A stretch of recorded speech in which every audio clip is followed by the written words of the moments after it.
Mari kita akan terus belajar firman Tuhan, dan hari ini dalam program Bible Everyday saya mengajak kita belajar di 2 Tawarikh pasal yang ke-33.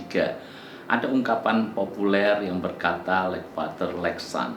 Demikian ayahnya seperti apa, maka anaknya punya kemiripan seperti itu. Jadi sifat ayahnya itu akan menurun kepada anaknya. Tetapi ungkapan itu sepertinya tidak berlaku bagi raja-raja Yehuda. Kenapa? Kalau kita belajar tentang Hizkia misalnya, Hizkia adalah anak daripada Raja Ahaz.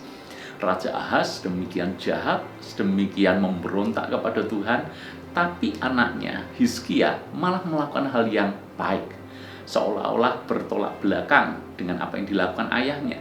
Ayahnya menyembah berhala, menutup pintu rumah Tuhan. Hizkia justru menyembah kepada Tuhan dan membuka kembali pintu rumah Tuhan. Demikian pula ketika Hizkia mati dan kerajaan Yehuda akhirnya jatuh kepada Raja Manasye. Ini adalah anak Hizkia. Mestinya sebagai anak Hizkia dia melakukan apa yang benar seperti yang dilakukan ayahnya. Tapi lagi-lagi ini bertolak belakang. Hizkia melakukan apa yang baik, Manasye melakukan apa yang jahat. Hizkia membuka pintu rumah Tuhan, Manasye justru menutup pintu rumah Tuhan dan mendirikan kembali bukit-bukit pengorbanan yang dulu dirobohkan oleh Hizkia ayahnya, yang membangun tempat-tempat untuk penyembahan kepada para Baal, membuat patung Asyera dan sujud kepadanya. Intinya bertolak belakang dengan apa yang dilakukan oleh Hizkia. Hizkia raja yang baik dan berkenan kepada Tuhan, tetapi Manasye adalah raja yang sangat jahat. Bahkan kejahatan Manasye ini melebihi daripada bangsa-bangsa yang menyembah berhala. Saya bacakan ayat yang ke-9. Tetapi Manasye menyesatkan Yehuda dan penduduk Yerusalem sehingga mereka melakukan yang jahat lebih daripada bangsa-bangsa yang telah dipunahkan Tuhan dari depan orang Israel. Sungguh luar biasa. Kejahatan Manasye ini lebih dari raja-raja sebelumnya. Pertanyaannya, kok bisa terjadi demikian? Ada beberapa kemungkinan. Kemungkinan pertama seperti ini. Manasye menjadi raja ketika dia berusia 12 tahun. Berarti bisa disimpulkan Manasye ini lahir di masa Hizkia diperpanjang usianya 15 tahun oleh Tuhan, di masa tuanya. Dan Anda tahu, di masa akhir hidup Hizkia, bukankah kesetiaan Hizkia mulai berubah? Dia mulai jatuh dalam dosa kesombongan. Dia pamerkan hartanya, dia pamerkan isi rumah Allah, harta bendanya semuanya kepada utusan di Babel. Ini masa-masa lemah imannya Hizkia.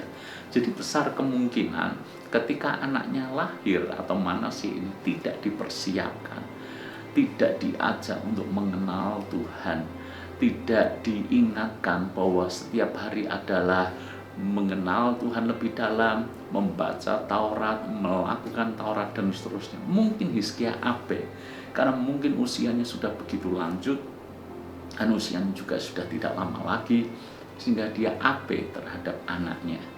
Inilah yang membuat akhirnya Hizkia dalam tanda petik dia kecolongan. Manasye tumbuh menjadi anak yang tidak takut akan Tuhan. Saudara-saudara, ini menjadi hal penting buat kita orang tua. Jangan sampai kita kecolongan dengan kita abe terhadap pertumbuhan rohani anak kita. Mestinya sejak dini kita kenalkan anak kita untuk pergi ke sekolah minggu. Sejak dini ajak anak kita berdoa. Sejak dini ceritakan banyak cerita Alkitab kepada anak kita. Sejak dini kalau minta sesuatu, kita minta mereka berdoa, minta kepada Tuhan dulu. Dengan kata lain, dibekali dengan banyak hal-hal rohani setiap hari untuk supaya ketika mereka dewasa, apa yang mereka pelajari dari sejak kecil itu tidak akan hilang percuma. Lalu kemudian hal kedua yang saya amati cukup menarik dalam kisah ini adalah ternyata orang sejahat Manasye, Alkitab menulis dia bakal lebih jahat dari bangsa-bangsa yang tidak mengenal Allah. Tetapi kalau orang ini bertobat, Tuhan bisa pulihkan keadaannya. Coba Anda pelajari di dalam ayat yang ke-12.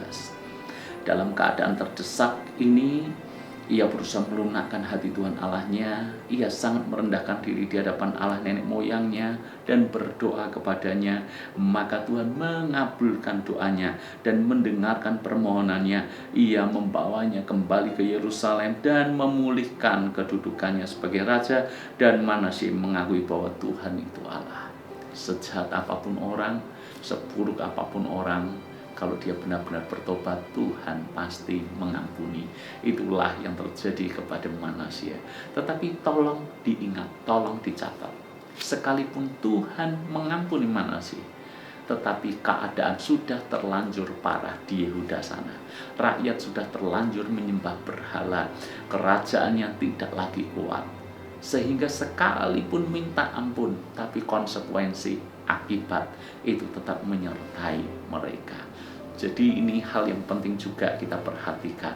Ketika kita berdosa, kita minta ampun, tetap saja Tuhan pasti mengampuni. Apalagi kita bertobat dengan sungguh-sungguh, Tuhan pasti mengampuni. Tetapi tolong diingat, ketika Tuhan mengampuni bukan berarti tiba-tiba selesai semua masalah kita. Semua masalah yang terjadi akibat dosa-dosa kita itu akan terus terjadi menjadi konsekuensi dari apa yang kita lakukan. Jangan sampai kita berpikir yang penting aku berdoa minta ampun, Tuhan ampuni. Tuhan ampuni, tapi kalau keadaan sudah terlanjur menjadi parah, bukankah sulit atau mungkin butuh proses waktu yang sangat panjang untuk memulihkan keadaan yang sudah terlanjur rusak ini? Jadi jangan sengaja kita berbuat dosa atau kita tidak hati-hati dalam hidup hanya karena berpikir nanti saya minta ampun, Tuhan pasti ampuni. Tuhannya ampuni, tapi konsekuensi masih berlanjut. Daud minta ampun kepada Tuhan ketika dia berzina dengan Batsyeba. Tuhan ampuni, tapi Anda lihat konsekuensi itu terus terjadi. Jadi kita perlu belajar dua hal dalam kesempatan hari ini. Hal yang pertama adalah didik anak kita supaya hidup takut akan Tuhan. Hizkia lalai akan hal ini sehingga Manasye tumbuh menjadi raja yang tidak takut akan Tuhan. Hal yang kedua adalah kita bertobat, Tuhan ampuni, tetapi jangan sampai kita lupa bahwa konsekuensi akan masih terus terjadi. Sebab itu, Ibu Bapak Saudara semuanya, melalui kesempatan ini saya menginformasikan, seperti kemarin saya informasikan, kebetulan kok apa yang kita pelajari hari ini cocok dengan apa yang saya informasikan. Jadi saya informasikan kepada Anda, kami ada 2 produk untuk anak-anak, mengajar mereka bagaimana bersaat teduh, mulai baca Alkitab setiap hari, karena di sini ada cerita Alkitab. Setiap hari mereka baca, ada aktivitas yang mereka harus isi, mereka harus lakukan. Ini sebuah cara bersaat teduh yang menyenangkan dan aplikatif untuk anak. Kami ada Spirit Junior, itu anak usia kelas 3 sampai 6 SD. Lalu kemudian di bawah itu ada namanya Spirit Aktivitas. Kalau Anda tertarik, Anda bisa hubungi nomor di bawah. Saya sama sekali bukan berniat bahwa seolah-olah channel ini hanya untuk promosi dan jualan. Saya hanya ingin mengajak Anda, kalau ada hal yang baik, kenapa tidak untuk dibagikan? Toh Anda lihat sendiri, saya tidak setiap hari promosikan produk-produk kami, hanya ketika kami rasa ini menjadi hal yang penting dan kebetulan cocok dengan firman Tuhan yang kita pelajari hari ini.